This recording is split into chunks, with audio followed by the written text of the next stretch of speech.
and that you had complete control over me. You strangled me over and over again and told me, don't pass out. If you pass out, I'll cut your throat.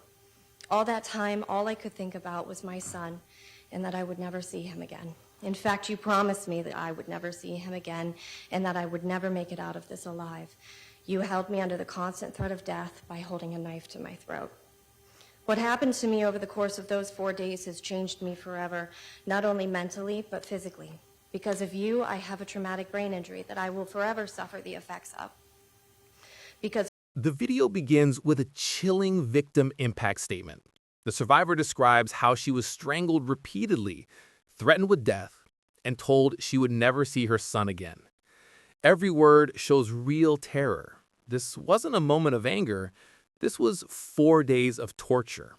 Her voice is steady, but the pain behind it is unimaginable. Audience question: if you were in her place, what would keep you fighting to survive? of you, I battle anxiety and PTSD, night terrors. Even in my sleep, I get no rest. It is an effort just to go outside, constantly fearing that this will happen to me again. But know that I will continue to live my life. You no longer have power over me, and I am the one in control. After this day, you will go to prison, and I will go back to my son, my family, and those who love me. I will continue to grow and live and heal. She explains that she now lives with a traumatic brain injury, PTSD, anxiety, night terrors, and can barely rest even in sleep. She fears going outside, constantly afraid it will happen again. This is the kind of trauma that doesn't end when the assault ends. It follows you everywhere. Viewer question: do you think courts take long-term trauma seriously enough? Despite what you've done. Your Honor, he has done these horrendous things before, and he will do it again. I don't ever want him to have the opportunity to hurt another person. He needs to go to prison for as long as possible. 25 years is not enough. He will still be a strong man in 25 years and still capable of hurting another. No time will ever be enough, but Your Honor, I have faith that you will hear my story and the state's argument and make the right decision. But then, a moment of strength. She declares that he no longer has power over her. After today, he will go to prison, and she will go home to her son and her family. She's choosing life, healing, and reclaiming control. That shift from victimhood to empowerment is one of the most powerful moments in the courtroom. Thank you. Thank you.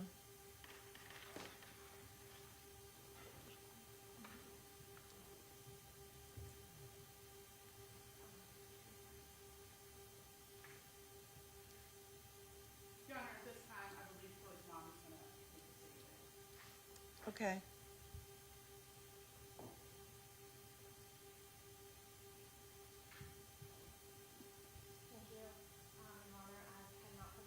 She warns the judge this is not the first time he has done this, and she fears it won't be the last. She insists that 25 years is not enough because he will still be strong enough to hurt someone again. Drama note: when a victim says he will do it again, that carries a heavy weight. Engagement: should repeat violent offenders ever be allowed back into society?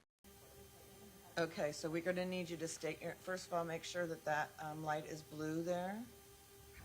No worries. Hi, my There you name's go. Jessie Barham. I'm Chloe Jones's mom. All right, can you spell your last name? Barham. All right, and then I know when doing something like this, anxiety and all that can get in there, so just try to keep it a little slower and tell Yes, me what ma'am. it is you want to share. Thank you. Yes, ma'am. Thank you so much again. I did not prepare a statement because of the fact that I did. Next, the victim's mother takes the stand. Her voice shakes, but her message is fierce. She didn't prepare a statement because she never imagined things would unfold this way. She says the man should never have been released. This is his 4th time abducting, torturing, and holding a woman captive. Shock factor: 4th time. The system failed multiple women before this moment. Audience question: should a repeat offender like this ever have been free? Not expect things to go this way today. The fact of the matter is that this man should not have even been out. He should not have even been free. because this is not the first time that you have abducted a woman, held her captive, and tortured her for days on end. This is not the second time that you've abducted a woman, held her captive, and tortured her. This is not the third time that you have abducted a woman, held her captive, and tortured her. This is actually the fourth time that you will be convicted of abducting a woman, holding her captive, and torturing her. You should never have been out on the streets in the first place in order to harm my daughter. And I pray to God under these circumstances. She explains that he has a pattern, a clear MO.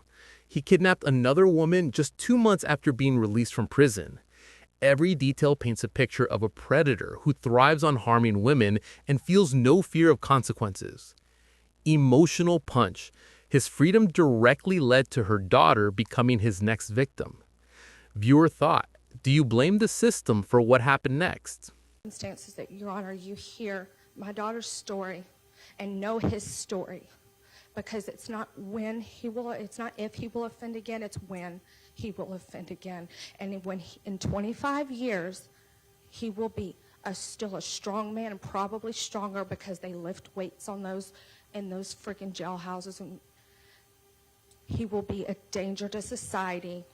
He waited 2 months after his second conviction and serving 18 months in prison. He waited 2 months before he offended again. 2 months before he kidnapped another woman and tortured her. My daughter should never have been your victim. You poured gasoline on my child and threatened to burn her alive.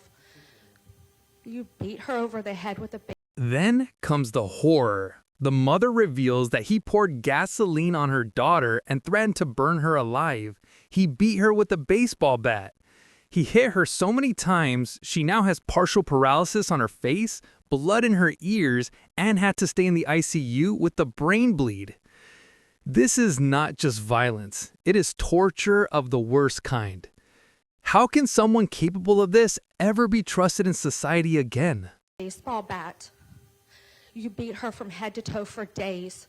You punched her in her face so many times over the course of 4 days that she has paralysis on her left side of her face. She couldn't even open her eyes. She had blood dripping out of her ears. She had a brain bleed and was in ICU for 3 days. You did this to my daughter. You did this to my child. And you're not a man. That's not what a man does. A man protects women. You are evil. You're a villain. And you should never be allowed to see the light of day ever again, because you are a predator. You have an MO, and you've proven it time and time and time and time again.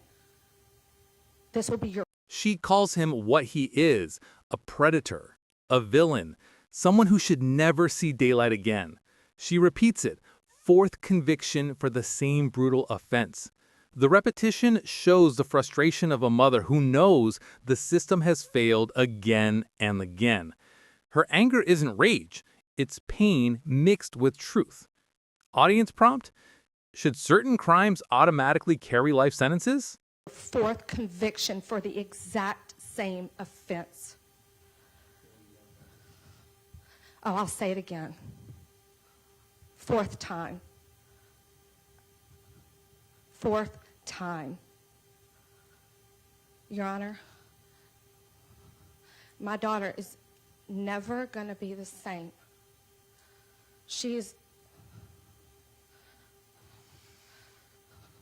can barely even, she can't retain any new information because of she has a traumatic brain injury. She cannot even retain new information. She as far as working, she's not able to get a job, not only because of the physical, but because of the psychological damage that has been done to my child.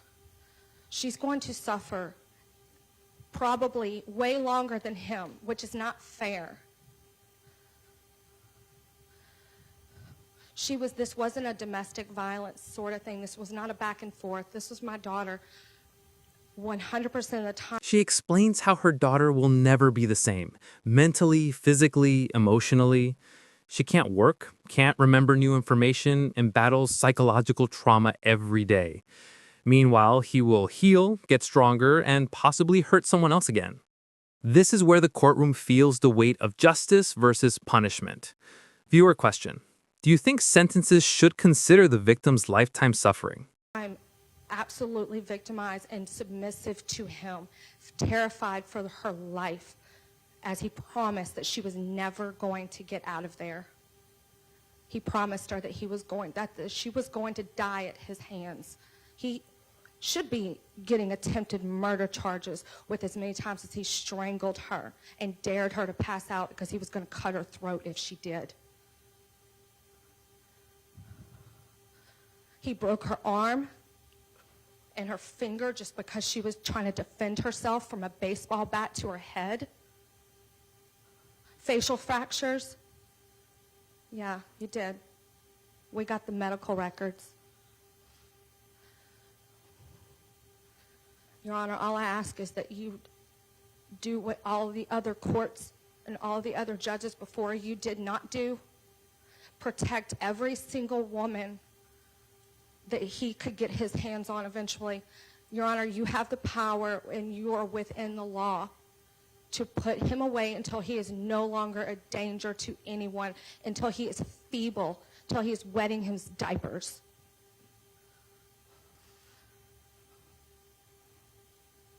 You don't scare me, William. Ma'am, just stay focused on talking to me, okay? Yes, ma'am. I apologize. The other judges before you barely gave him a slap on the wrist, and even 25 years at this point, in my opinion, would be a slap on the wrist considering the fact that he has proven that he loves to do this. He has over 400 videotapes of my daughter being abused by him. Then the mother reveals the most disturbing detail. The man recorded over 400 videos of the abuse. Hours of torture, filmed for reasons unknown. Revenge? Enjoyment? Profit? No one knows. Shock factor. This detail turns the case from horrifying to monstrous. Audience prompt: what does this say about someone who records their own violence?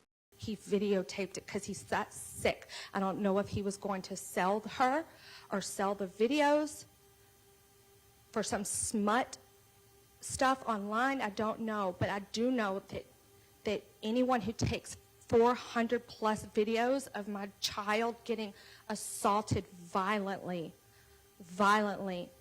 and threatened, her life threatened hundreds of times, strangled a dozen times at least. Anyone who has that in them to want to videotape that, there's something deeply, deeply wrong with that person. And that is the kind of person that has proven he cannot be allowed out in polite society, because that's just guaranteeing that someone else is going to have to go through what my daughter and countless, there's no telling how many girls he's done this to. My daughter just was strong enough to come today and be willing to testify, and that's the only reason why he pled guilty today, because he didn't want her to get on the stand and testify against him, because he knew that that would be damning. And I mean that. I'm not cursing. Thank you. That's all I have to say. All right, thank you. Thank you.